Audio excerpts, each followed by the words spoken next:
Olá, pessoal.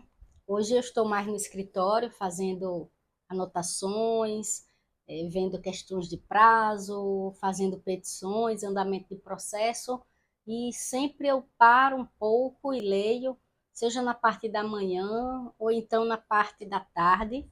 Eu sempre dou tempo para minhas leituras e todo livro que eu leio, seja de conhecimento técnico, seja de autoajuda, de poder, de estratégia, como esse livro aqui, eu sempre penso na atuação da defesa. Eu sempre raciocino como é que a defesa pode agir. Basicamente, esse livro, A Arte da Guerra, muita gente já leu. É um livro de estratégia e de poder, muitos empresários, muitas pessoas assim de diversas profissões já conhecem, já teve contato com esse livro.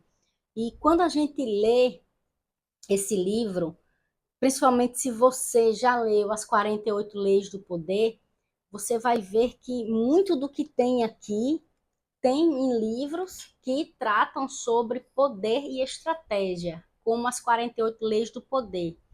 E sempre que eu leio, eu faço anotações. Esse livro aqui, por ele ter muito conteúdo do que tem nas 48 Leis do Poder, eu sempre faço a referência.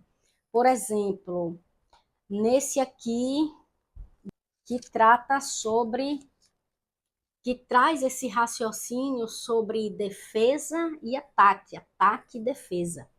Então, quando eu li nessa página aqui, 42, se você tem esse livro, você pode abrir nessa página e diz o seguinte: ataque-o onde ele estiver despreparado, apareça onde não é esperado. Então, tem uma lei das 48 leis do poder que trata sobre isso. E eu fiz a anotação primeiro com relação ao uso do ataque. Como você usar para o ataque. Então, quando o adversário se desespera, ele fica fraco, porque se desorganiza, ele perde o controle. Então, ele não raciocina como deveria raciocinar. Existe uma desorganização. E quando eu falo agora, já no uso da defesa, foi o que eu escrevi, situações como uma audiência de instrução, situações de fator surpresa. Acontece algo que você não estava esperando. Por exemplo, aí eu coloquei aqui, o promotor de justiça faz a leitura do depoimento para confirmação. Quando o promotor de justiça, que arrolou aquela testemunha, ela lê o depoimento em audiência da testemunha, quando a testemunha prestou aquele depoimento lá na fase policial. Então, o advogado, ele sabe como reagir a isso, ele tem que atuar na defesa e impedir que isso ocorra, porque acaba que o promotor está induzindo a resposta. Isso é natural quando a pessoa que vai prestar o depoimento, a testemunha, diz que não se recorda bem dos fatos. Então, o promotor, alguns fazem isso. E tem outra forma também, no caso, se um dos réus acusa outro réu. O advogado tem que estar preparado para poder agir quando isso ocorre. A Lei 17 das 48 Leis do Poder, ela trata sobre cultive uma atmosfera de imprevisibilidade. Quando você é previsível, quando as pessoas já preveem suas ações, porque você sempre age da mesma forma, você fica desprotegido, porque as pessoas já vão se antecipar a você. É como um pássaro que anda sempre em linha reta. Ele não desvia, ele está sempre naquela linha. Então, ele é mais fácil de ser atingido. Você tem que ser imprevisível. Você tem que causar essa atmosfera. Tem aqui também outra parte bem interessante. Portanto, quando capazes de atacar, devemos parecer incapazes. Ao usarmos nossas forças, devemos parecer inatos. Quando estivermos próximos, devemos fazer com que nossos inimigos acreditem que estamos bem distantes. Quando estivermos distantes, devemos fazê-lo crer que estamos próximos. E eu fiz uma observação com relação a esse tópico, né? A estratégia aqui é confundir o adversário, para que ele, confuso, tome decisões erradas.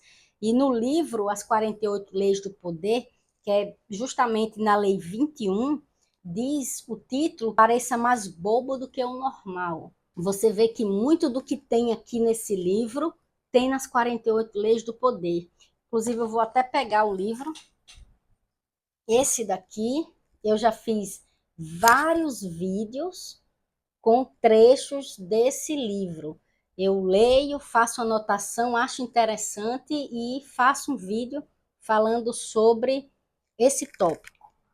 Então, aqui também tem na página 42, não, acho que é 52, que eu estava lendo há pouco tempo, que diz assim, é justamente na 56, página 56. Se forem do mesmo tamanho, podemos oferecer o combate. Se nosso número for ligeiramente inferior, podemos evitar o inimigo. Sobre isso aqui, eu vou até parar, porque continua o texto, mas eu fiz uma observação com relação a podemos evitar o inimigo quando no livro As 48 Leis do Poder, o Robert Greene, ele traz uma história de um general que estava em número menor, porém na guerra existe código de conduta e eles não podiam se confrontar em um certo horário, no caso à noite. Eles só podiam enfrentar um ao outro durante o dia.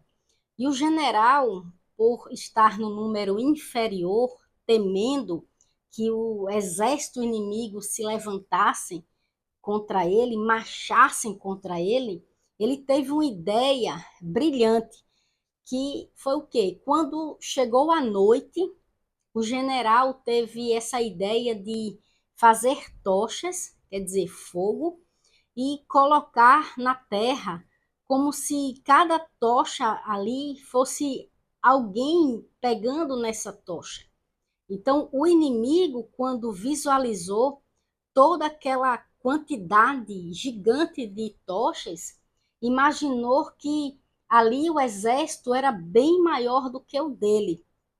E foi isso, essa atitude do general, que fez com que o inimigo evitasse o confronto com ele. Lógico que também o general, por ter um número inferior, evitou o combate com aquele inimigo que tinha um número maior. Então, são questões que eu sempre anoto.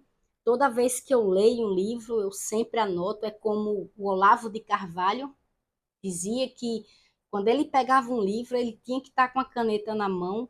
Eu sempre faço anotações no livro, ou também em fichário, em outros tipos de caderno que eu tenho.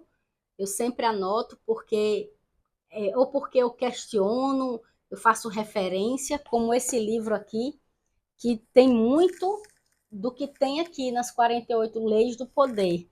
Então, quando você tem esse hábito de anotar, aqui, por exemplo, é outro caderno que eu tenho, que eu faço as anotações. Eu tenho esse hábito, então, quando a gente escreve, a gente faz a leitura ativa. E sempre que eu leio esses livros, eu penso na defesa. Como é que a defesa pode agir com relação a isso aqui que está no texto? Esse livro é um livro curto, mas por ele ser curto, não é que você vai ler de uma forma desgovernada. Desgovernada. Você vai ler com calma, pensando, porque são livros que traz estratégia e poder. Então, você tem que ler com atenção, fazendo as anotações, fazendo comparações, imaginando como que você pode utilizar um exemplo com relação a esse texto aqui. E tem outras anotações que eu faço, por exemplo, deixa eu ver, outra anotação que eu fiz nesse livro, que reporta as 48 leis do poder. Ah, e também tem a parte aqui, um capítulo que fala sobre as estratagemas. E se você leu as 38 estratagemas de Arthur Schopenhauer, você vai ver que tem ensinamentos que constam nesse livro na arte da guerra, com relação às estratagemas. O seu argumento pode fazer com que o outro que seja forte fique fraco. Você pode tirar o racional daquela pessoa para que ela fique e haja no emocional. Quando o seu adversário sente raiva, por exemplo, ele perde o racional. Então, ele vai agir no emocional. Então, nesse livro aqui também tem aqui um capítulo, mas observe que aqui é bem curtinho.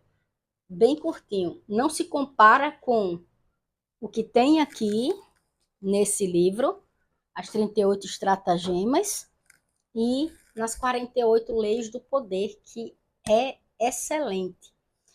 A diferença das 48 leis do poder é porque Robert Greene, ele conta uma história, ele faz a interpretação dessa história, depois ele dá a chave do poder. E tem também, em algumas das leis, o inverso. Então, você tem que ter uma moderação quando você for ler, porque não é 100% absoluto. Em alguns casos, você tem que agir de forma contrária. Então, quando eu faço essas leituras, estratégia, poder, conhecimento, eu sempre penso na defesa, eu sempre faço a leitura ativa, fazendo anotações no livro, anotações no caderno, em fichário, porque eu vou lá e eu sei fazer uma pesquisa voltando para aquele resumo, para aquele fichário, e eu consigo lembrar de vários conteúdos somente por um resumo bem curto.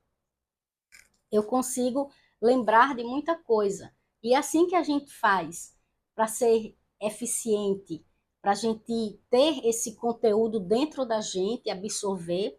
A gente não tem que só ficar lendo de uma forma rápida e dizer, eu li o livro todinho em um dia, em 3 dias, mas você não conseguiu absorver, você não pensou no que estava lendo e pensar no exemplo, como é que você pode utilizar isso, seja para acusação, seja para defesa, qual é o lado? Se você não parou para meditar no que você estava lendo, aquela informação ela vai sair de você, ela vai ficar superficial.